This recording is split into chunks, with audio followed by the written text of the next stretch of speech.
daming tao doon, no? Okay.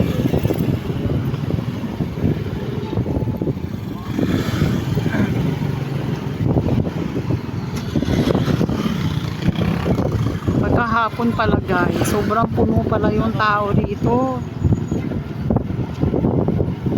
Madami-dami nga. Dami, no? Wala-wala pa to.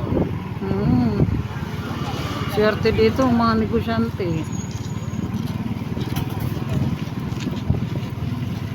ba yung ano? Ayan. Yan, mga nagtitinda. Yan lang guys. Ubus ko, ubus niya. Hinihaw lang. Yun, ang dami pa. Oh, ito yung sikat na pagkainan. Parang daming pila. Yan. Hindi ka maka